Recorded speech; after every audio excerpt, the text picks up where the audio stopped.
예수님을 믿는 사람들로서 우리가 가장 흔하게 사용하는 단어가 바로 은혜라는 단어입니다.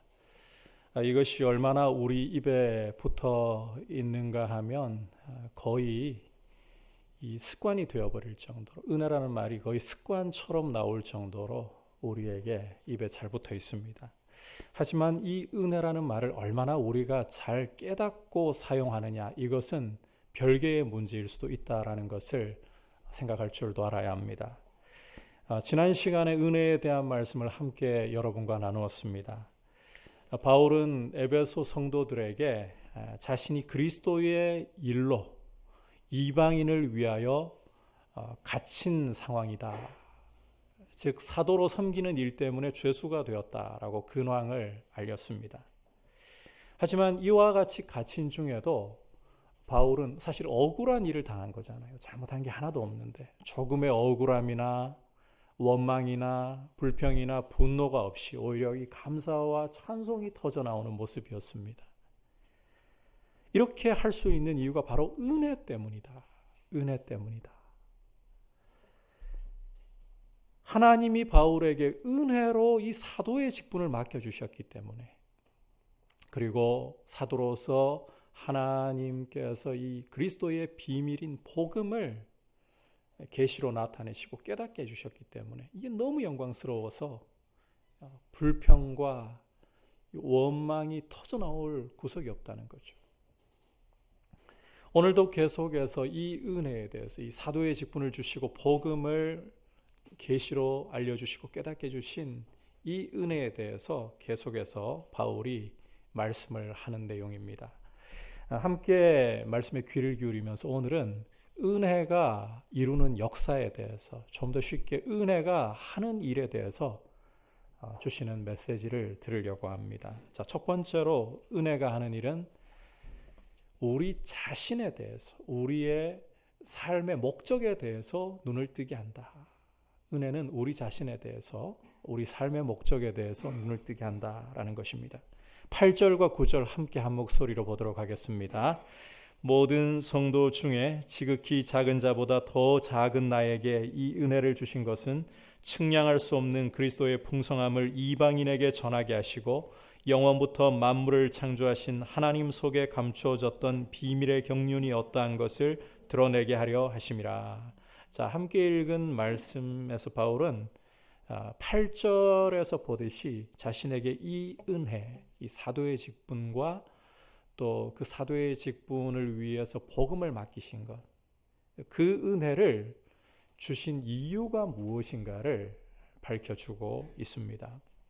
여기에서 먼저 주목할 것은 바울이 자신에 대해서 어떻게 묘사를 하는가 하는 점이에요. 이 대목에서 자신을 어떻게 묘사하는가. 그는 자신을 가리켜서 모든 성도 중에 지극히 작은 자보다 더 작은 나라고 자신을 묘사하고 있습니다. 여러분, 이 묘사를 잘 이해하는 것이 중요합니다. 그렇게 생각하실 분은 없으시겠지만 실제 바울이 모든 성도 중에 제일 작은 사람이기 때문에 이런 묘사를 하는 것이다. 아니라는 거예요. 비록 바울이 예수님을 한때 정말 미워하고 예수님을 믿는 교회를 열렬히 앞장서서 박해를 한 과거를 갖고 있지만 다메섹 도상에서 부활하신 예수님을 만나서 회심한 이후에 바울의 모습을 보면 누구보다도 주님을 사랑하고 누구보다도 어떤 사도들보다도 주님께 충성을 했던 모습이었습니다. 다시 말해서 모든 성도 중에서 가장 작은 자보다 더 작은 나라는 표현보다는 누구보다도 주님을 더 많이 사랑했고 어떤 사도들보다도 주님께 더 충성했던 나라는 표현이 더 잘 어울릴 사람이라는 거예요. 하지만 바울은 자신을 그렇게 묘사하지 않습니다. 제일 작은 사람보다 더 작은 사람이라고 자기를 묘사할 뿐입니다. 혹시 이게 바울이 과거에 묶여있기 때문에 예수님을 미워하고 교회를 그렇게 멸하려고 하던 그 과거에 묶여있기 때문에 이런 말을 하는 것일까? 사도로서 누구보다도 열심히 주님을 위해 충성을 다하고 많은 고난을 당했던 그 일이 조금이라도 과거를 치울 수 있으니까, 과거를 덮어버릴 수 있으니까 그렇게 한 것일까? 여러분, 전혀 그렇지 않습니다. 그렇게 한다면 그것은 바울의 공로가 될 뿐 전혀 그런 게 아니에요. 우리 신앙은 그런 게 아니에요. 그 증거를 우리가 디모데전서 1장 13절에서 읽을 수가 있습니다. 우리 함께 디모데전서 1장 13절 한 목소리로 보도록 하겠습니다. 시작. 내가 전에는 비방자요 박해자요 폭행자였으나 도리어 긍휼을 입은 것은 내가 믿지 아니할 때에 알지 못하고 행하였음이라. 이 말씀을 보시면 바울은 자신의 과거에 대해서 한치의 발뺌도 하지 않고 나 과거에 비방자고 폭행자였어. 그 과거를 나는 결코 숨기고 싶지도 않고 그게 나야. 그런데 그 다음에 하는 말을 들어보면요. 이것은 내가 믿지 아니할 때에 알지 못하고 한 일일 뿐이야. 간단하게 선을 그어버려요. 믿지 아니할 때에 모르고 한 일이라. 너무 쿨하잖아요. 바울이 과거에 매여 있지 않다는 것입니다. 내가 얼마나 잘못을 많이 저질렀고 얼마나 큰 죄인이고 여기에 묶여 있지 않다는 거예요. 전혀 아니에요.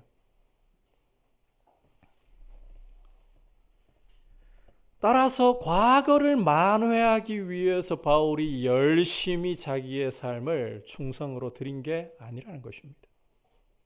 우리 신앙은 그런 게 아니에요. 그러면 혹시 거칠애로 사람들에게 겸손한 척하는 것인가? 더더욱 아닐 뿐. 자, 그렇다면 도대체 바울의 말을 어떻게 이해를 해야 되는 걸까? 여러분, 이것은 은혜가 왔기 때문에 나오는 고백이에요. 은혜를 깊이 맛보았기 때문에 터져 나오는 고백이고 자신에 대한 인식이라는 것입니다. 여러분, 사람이 은혜를 받기 시작하면 눈이 열립니다. 그러면서 자신부터 보기 시작해요. 자신이 어떠한 사람인지, 세상이 나에 대해서 내가 가지고 있는 물질이나 학벌이나 또 재능이나 이런 껍데기를 보고 판단하는 것이 아닌 말씀의 빛 가운데서 나를 제대로 보기 시작하는 거예요. 은혜를 맛보기 시작하면 사람은 하나님 앞에서 말씀의 빛 가운데서 자기의 진짜 모습을 보기 시작하는 것입니다. 내가 죄인이라는 사실을 깨닫기 시작하고 하나님 없으면 나는 한순간도 살 수 없는 그런 연약한 인생이라는 것을 보기 시작하고 솔로몬이 시편 127편에서 고백하는 것처럼 여호와께서 집을 세우지 아니하시면 세워본들 헛될 뿐이고 파수꾼이 밤을 세워서 깨어 있어 본들 그 지키는 것이 헛될 뿐이다라고 고백한 것처럼 그렇게 자신을 인식하기 시작하는 것입니다. 은혜가 사람의 눈을 열어서 자기를 먼저 보게 만드는 것입니다. 여러분, 내가 은혜를 제대로 맛보아 알고 있느냐? 그걸 점검할 수 있는 첫 번째 포인트는 나를 어떻게 보고 있느냐? 이걸로 분별을 하는 거예요. 말씀의 빛 가운데 우리 자신을 볼 수 있기를 축복합니다. 하지만 은혜는 여기서 멈추지 않고 하나님이 왜 나에게 은혜를 주셨는가? 은혜의 목적에 대해서, 은혜 주신 목적에 대해서, 이걸 좀 바꿔 말하자면 삶의 목적에 대해서도 눈을 뜨게 한다는 거예요. 자, 이 바울을 보시면 바울은 자신에게 사도의 직분과 또 그리스도의 복음을 맡겨주신 이유, 목적이 무엇인가를 분명하게 오늘 고백을 하고 있습니다. 그는 자신에게 이 은혜를 주신 것이 측량할 수 없는 그리스도의 풍성함을 이방인들에게 전하게 하시는 것이다. 또 영원부터 만물을 창조하신 하나님 속에 감추어져 있던 비밀의 경륜이 어떠한가를 드러내는 것이다. 참고로 여기에서 이 경륜이라는 단어는 하나님의 관리하시는 행위, 구원을 계획하시고 나타내시는 행위로 이해하시면 됩니다. 앞에서 우리가 보았던 은혜의 경륜이라는 말은 바울의 사도직분이라면 바로 함께 그 8절 9절에서 읽었던 경륜이라는 단어는 하나님의 관리 행위예요.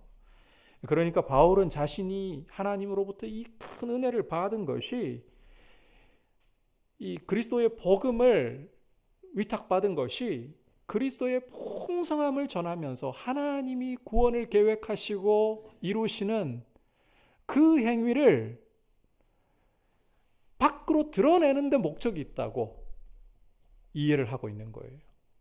간단히 말하면 복음을 전하는 데 내 삶의 목적이 있다라고 인식을 하고 있다는 것입니다. 이처럼 하나님의 은혜를 맛보고 하나님의 은혜로 눈이 열리게 되면 자신이 누구인가를 알 뿐만 아니라 내가 무엇을 위해 이 땅 가운데 살아가고 있느냐, 근본적으로 그리스도의 복음을 위해 이 땅에 살고 있다라는 이 인식이 오기 시작하는 거예요. 그리고 내 삶 가운데 구체적으로 그러면 이 복음을 어떻게 드러내는 삶을 살아야 되는가? 나의 자리에서 나의 직업 속에서 어떻게 드러내고 살아야 되는가? 이걸 우리가 미처 다 깨닫지 못할지라도 적어도 이 사실만큼은 인식하기 시작해요.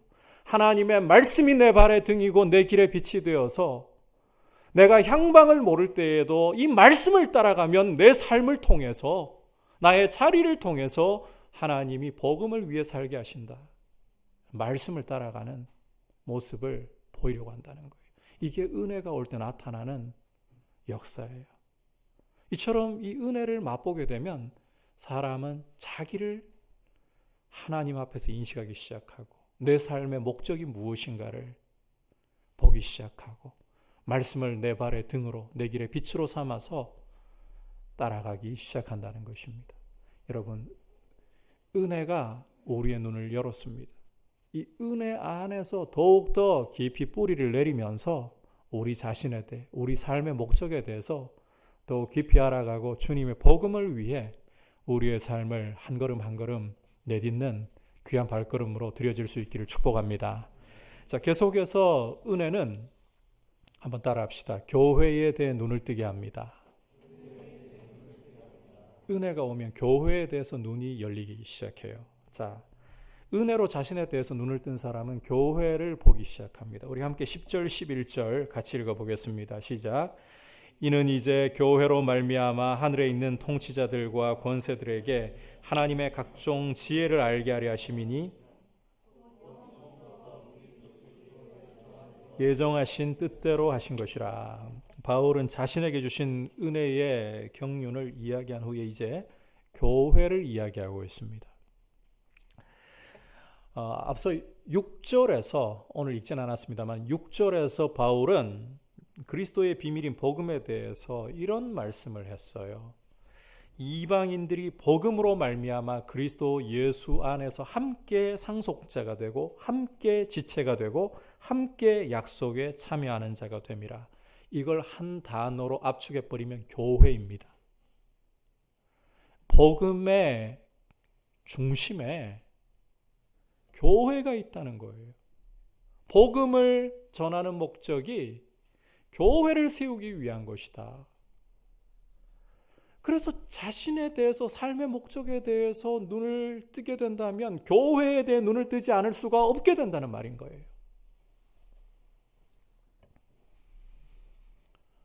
여러분, 우리가 정말 하나님의 은혜를 맛보고 하나님의 은혜 안에 계속해서 머물러 있다면 교회가 어떠한 공동체인가 점점 알아가게 되고 교회를 사랑하지 않을 수 없고 소중히 여기지 않을 수가 없습니다. 물론 교회가 이 죄가 없는 사람들이 아니라 죄인을 하나님이 씻어다가 이 거룩한 모임으로 세워주셨잖아요. 그리스도의 몸으로. 그러다 보니까 이게 씻어 놓으셔도 죄가 올라올 때는요, 부딪힘이 발생하고 상처를 받고 때로는 교회를 사랑하면서도 이 교회에 대해서 어떤 때는 참 마음에 어려운 일들이 생길 수 있다는 것 제가 인정합니다. 그런데 은혜를 맛본 사람은 그럼에도 불구하고 교회를 사랑하는 거예요.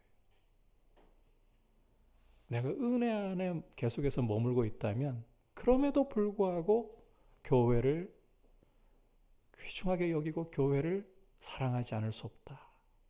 그래서 내가 은혜 가운데 머물러 있는가 이걸로 점검할 수가 있어요. 교회에 대해서 아픈 부분이 있을 수 있어요.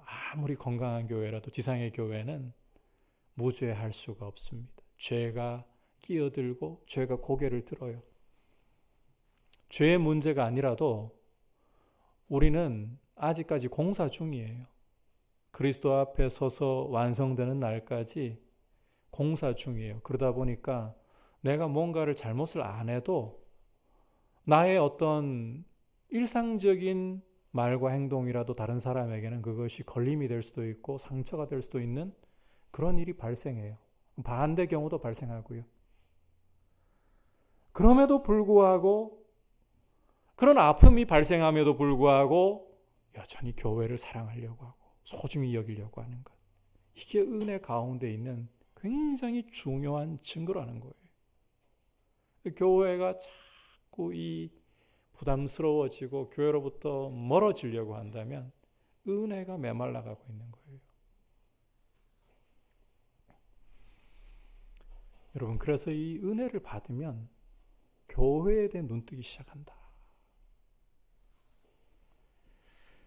특히 오늘 말씀을 보시면 교회에 대해서 어떠한 부분에 특히 눈을 뜨게 되는가 하면 교회를 통해 이루어지는 일에 대해서 눈을 뜨기 시작한다는 거예요. 바울이 하는 말을 이제 주목해 보시면 교회를 통해서 어떤 일이 이루어지느냐. 하나님의 각종 지혜를 드러내시는 일을 하신다. 하나님께서 당신의 각종 지혜를 드러내는 일을 하게 하신다. 누구에게? 하늘에 있는 통치자들과 권세에게라고 말씀하고 있죠. 이걸 쉽게 이야기하면 천사들에게. 교회는 하나님이 천사들에게, 여기에 마귀도 여러분께서 포함해서 이야기할 수 있어요. 심지어 마귀에게까지 하나님의 각종 지혜를 드러내는 통로로 교회를 사용하신다는 거예요. 참 놀라운 이야기입니다. 여러분, 우리가 인식하든 못하든 교회라는 것은 단지 예배드리기 위해서 모였다가 파하는 모임이 아니에요. 교회는 하나님의 거처로서 계속해서 세워져 가고 있는 공동체이고 하나님의 임재와 영광이 함께하는 공동체이고 천사들이 주목하는 공동체라는 거예요. 천사들이 하나님의 지혜를 교회를 통해 배우는 공동체라는 것입니다. 천사들이 어떤 방식으로 교회를 통해서 하나님의 각종 지혜를 알게 되고 배우게 되는가? 상세하게 성경에서 묘사하지 않기 때문에 다 알 수는 없지만 우리의 예배를 통해서 배우는 것인지 아니면 우리의 봉사와 섬김을 통해 배우는 것인지 아니면 전도와 선교를 통해 배우는 것인지 상세하게는 알 수 없지만 분위기를 봐서는 이 모든 것들을 통해서 다 배운다라는 것을 엿볼 수 있고요. 그게 아닐지라도 여러분, 교회라는 존재 자체가 이 굉장히 중요한 이야기입니다. 교회라는 존재 자체가 천사들에게 하나님의 지혜를, 온갖 지혜를 드러내는 통로가 된다는 거예요. 왜냐하면 이 교회가 세워진 것 자체가 하나님의 구원 계획과 역사를 따라 이루어진 하나님의 행위이기 때문입니다. 천사들은 하나님의 행위를 보면 그 속에서 충격을 받고 하나님의 지혜를 보기 시작하는 거예요. 여러분, 우리가 천사를 우리보다는 사실 더 보면 뭐라고 할까요? 지혜가 있고 능력이 있고 이렇게 이해하실 수는 있지만 그렇다고 해서 천사가 모든 걸 다 알고 있고 모든 능력이 있는 것처럼 생각하셔서는 안 됩니다. 하나님의 일하시는 부분은요, 계시가 아니고서는, 성령이 밝혀주시는 것이 아니고서는 천사들도 못 깨달아요. 이 부분 여러분 잘 이해를 하셔야 돼요. 그래서 하나님이 구원의 역사를 나타내실 때 천사들은 충격을 받아요. 이 천사들이나 마귀나 과거에 이 구약의 예언이 주어질 때에 그렇게까지 몰랐을 거예요. 예수님이 이 땅에 오실 거라고는 몰랐을 거예요. 에덴 동산에서 여자의 후손 이야기를 할 때에도 여자에게서 후손이 태어나나 보다. 이 이상 몰라요. 그리고 하나님이 아브라함을 선택하셔서 너의 씨를 통해서 천하 만민이 복을 받게 될 것이라. 여자의 후손이라더니 아브라함의 후손이구나. 이 정도밖에 못 깨달아요. 그리고 다윗을 통해서 하나님이 너의 자손이 너의 왕위를 영원히 경고케 할 것이다. 다윗의 자손. 이 정도밖에 못 깨닫는다는 거예요. 그러니까 이 하나님이 당신의 독생자를 육신의 몸으로 마리아에게서 아기로 태어나게 하셨을 때 천사들은 충격을 받아버려요. 하나님의 아들이 사람이 되어서 그것도 아기로 동정녀의 몸에서 태어나다니, 하나님의 구원이라는 것이 신비로운 걸 갖다가 천사들이 보고 충격을 받는 거예요. 마귀도 충격받아요. 이보다 더 큰 충격은 무엇이냐? 예수님이 십자가에 못 박히신 일이에요. 마귀도 천사들도 하나님이 이렇게 하실 줄은 스스로는 꿈에도 생각 못해요. 어떻게 허물과 죄로 죽어 있었던 이 세상의 풍조를 따르고 공중권세 잡은 마귀를 따르고 육체의 욕심을 따라 행하면서 하나님께 반역한 본질상 진노의 자식들인데, 저들을 위해 하나님의 아들이 십자가에 달려서 그 보배로운 피를 흘려 값을 지불하시다니, 하나님의 이 구원의 역사를 보고 충격을 받는 거예요. 하나님의 지혜를 보고 놀라는 거예요. 따라서 교회라는 것은요, 그 존재 자체로 하나님의 구원의 행위로 세워진 공동체이기 때문에 존재 자체로 이미 천사들에게 하나님의 지혜를 알리는 통로가 된다는 거예요. 그리고 이것은 하나님이 영원부터 예정하신 일이기 때문에 누구도 이 부분에 대해서 반론하거나 흔들 수가 없습니다. 교회가 참 놀라운 공동체입니다. 우리의 존재 자체로부터 이미 천사들에게 하나님의 지혜를 드러내는, 천사들이 교회를 그 자체로 보면서 하나님의 이 구원의 신비가 참 놀랍다, 놀라는 공동체. 그리고 이건 제 개인적인 생각인데 그렇게 근거가 없을 거라고 생각하지 않아요. 앞서 이야기를 드렸잖아요. 천사들이 성경을 스스로 깨달을 수 있다고요? 여러분, 성경은 성령께서 원저자이시고 성령께서 안 열어주시면 안 열리는 책입니다. 천사들도 다 알 수가 없다고요. 그러니까 제가 생각할 때에 이 그 말씀을 준비하면서 성령께서 빛을 주시고 또 말씀을 선포하면서 성령께서 역사하시잖아요. 천사들이 그걸 듣고 하나님의 지혜를 또 깨닫는 거예요. 여러분, 이 우리가 예배드리는 이 자리에 우리만 있는 것이 아니라 또 누가 계십니까? 하나님이 임재해 계시죠. 성령님이 임재해 계신 거예요. 그렇다면 이 자리에 누구도 와서 배우고 있을까요? 천사들도 충분히 그렇게 생각할 수 있다고 생각해요. 아마도 안 보이지만 노트 꺼내가지고 지금 설교 중에 메모하고 있을 수도 있어요. 그런 신비를 갖고 있는 공동체가 교회라는 것입니다. 여러분, 이 교회라는 공동체가 얼마나 놀라운지 몰라요.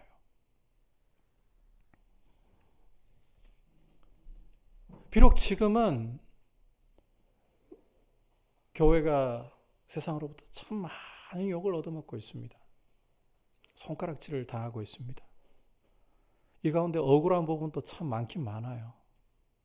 이단 때문에 교회가 욕을 먹게 되는 경우가 뭐 대부분이니까.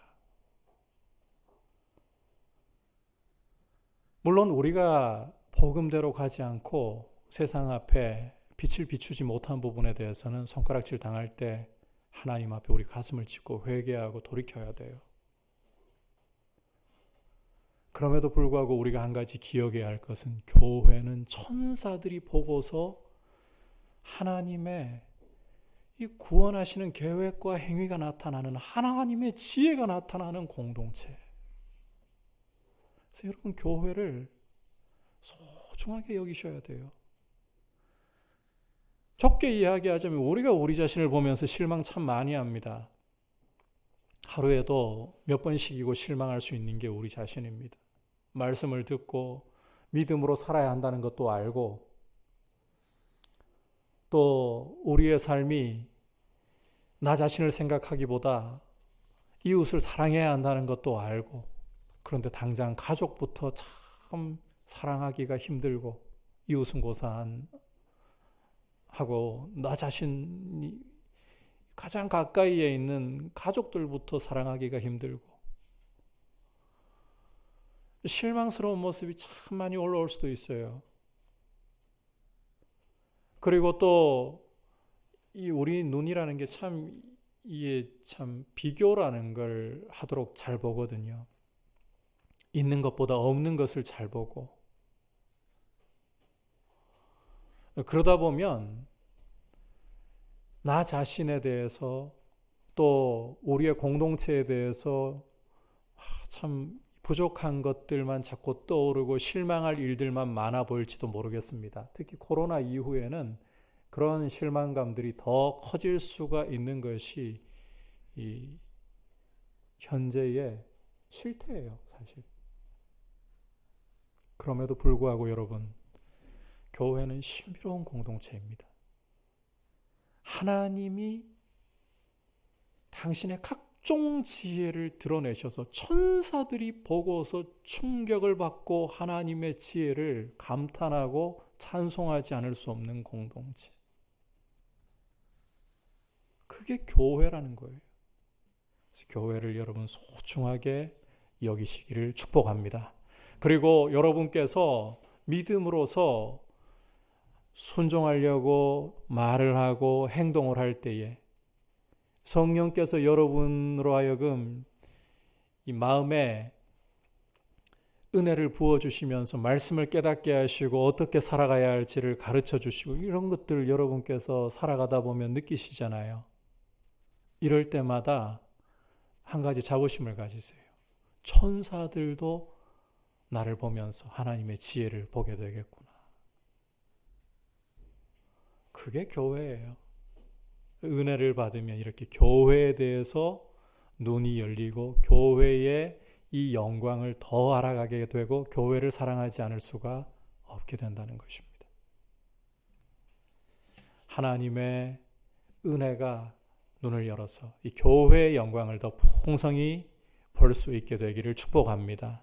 그래서 사실은 이 가난한 성도가 줄어야 정상이에요. 지금 우리 한국교회는 가난한 성도가 코로나 이후에는 더 많아졌잖아요. 그게 부득이한 경우들도 있어요. 남편들이 믿지 않는 남편들이 있는 경우에 그 교회에 절대 못 가게 하는, 다른 데 가도 괜찮은데 교회만큼은 못 가게 하는, 이런 걸 보면 사실은 세상이 하나님을 얼마나 미워하고 교회를 싫어하는가. 그게 뭐 다른 이유가 아니라 그 죄 가운데 있으면 그냥 싫어요, 사실. 그러한 부분들을 엿볼 수 있는 것이에요. 그런 경우에는 공동체를 참 이렇게 더 사랑하고 더 가까이 하고 싶어도 어려움이 있을 수가 있어요. 그런 경우를 이야기하자는 게 아니에요. 요즘에는 공동체에 상처를 받고 공동체 안에 좀 더 깊이 들어가게 되면 또 여러 가지 자신의 어떤 시간과 물질과 헌신을 해야 되는 이런 것들이 싫기 때문에 가나안 성도가, 이 가나안 성도 뜻 아시죠? 뒤집어 보시면 안 나가잖아요. 네. 그런 경우가 많아요. 그런데 여러분, 교회를 성경대로 은혜 가운데 보기 시작하면 가난한 성도가 줄어가야 정상인 거예요. 이 교회의 영광을 제대로 못 보고 있다는 거죠. 그만큼 은혜의 샘에서 우리 한국교회가 많이 멀어져가는 모습이 되고 있지 않은가. 좋게 이야기하자면 하나님이 이 알곡과 가라지들을 더 분별하시는 거 아닌가, 이런 생각도 해볼 수 있겠지만, 근데 그렇게 이야기하기에는 지금 한국교회 현실 너무 아파요. 여러분, 교회는 신비로운 공동체입니다. 하나님의 은혜의 눈으로 보면 천사들이 주목하고 천사들이 감탄하고 놀라는 공동체, 이런 교회의 신비를 생각하시고 교회를 여러분 더 사랑하려고 할수록 하나님의 은혜를 더 알게 됩니다. 그렇게 은혜에 젖어서 교회를 사랑하게 되겠지만 교회를 사랑할수록 하나님의 은혜를 더 알게 돼요. 이런 귀한 신비를 맛보시길 축복합니다. 자, 이제 마지막으로 은혜는 한번 따라합시다. 하나님 아버지와의 관계에 눈을 뜨게 합니다.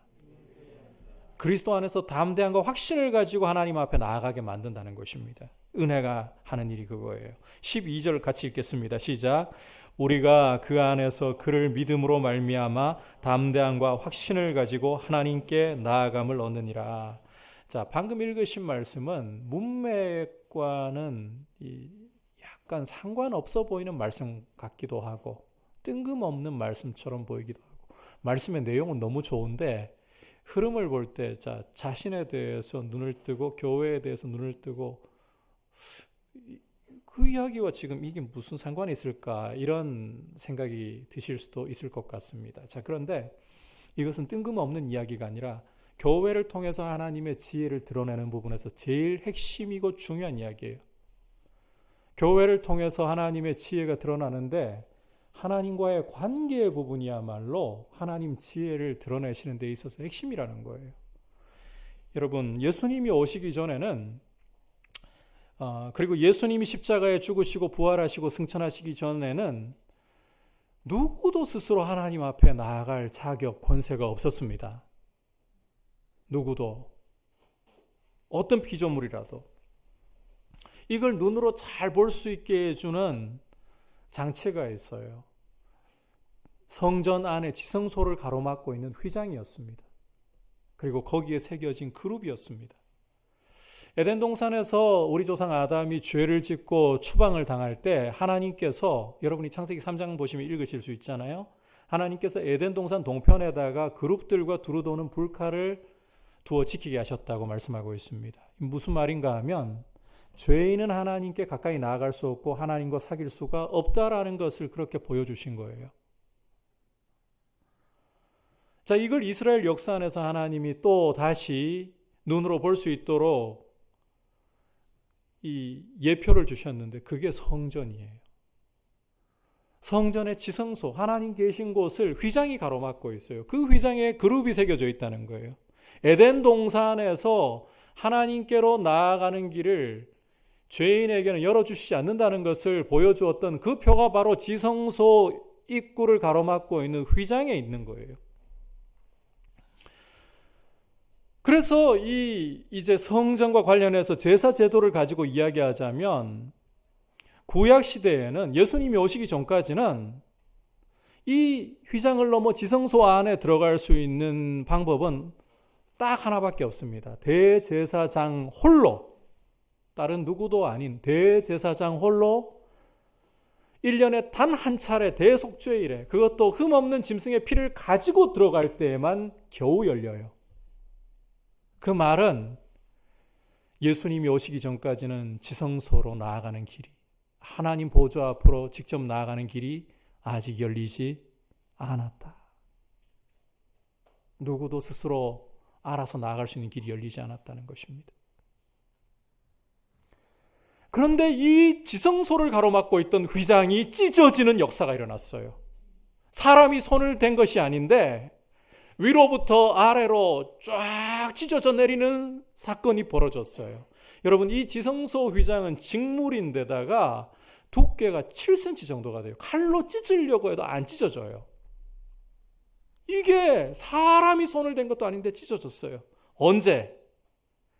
예수님이 십자가에 달려서 다 이루었다 하시고 운명하시는 순간에 지성소 앞을 막고 있던, 하나님 계신 곳을 막고 있던 이 휘장이 찢어져 내린 거예요. 그룹들이 길을 연 것이에요. 무슨 말입니까? 예수 그리스도의 보혈로서, 예수 그리스도의 피로서 하나님 앞에 나아가는 자는 이제 누구든지 하나님을 아버지라 부르면서 자녀로서 담대하게 확신 가운데 당당하게 나아갈 수 있다. 이제는 누군가의 도움이 필요한 게 아니에요.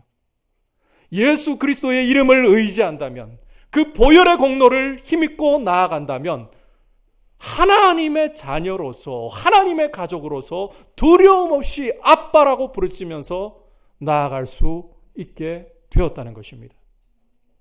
여러분, 이게 정말 놀라운 일이에요.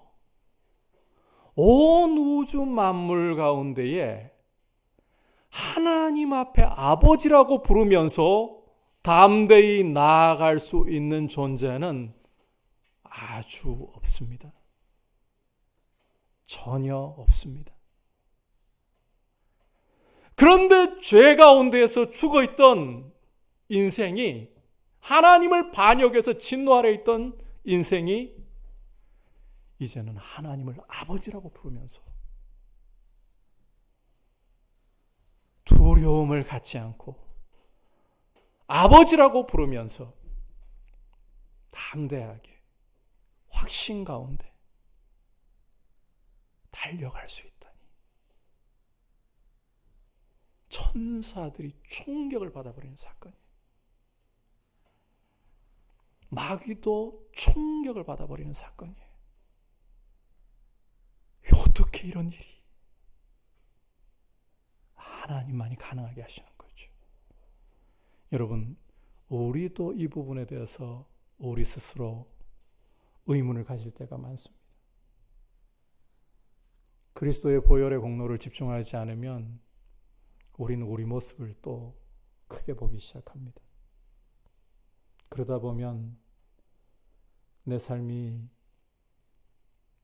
형편없이 무너지고 형편없이 주저앉을 때에 하나님 앞에 내가 나갈 면목이 어디 있을까? 이런 생각을 스스로도 하게 됩니다. 그런데 여러분, 내 의의가 아니에요. 내 공로가 아니에요.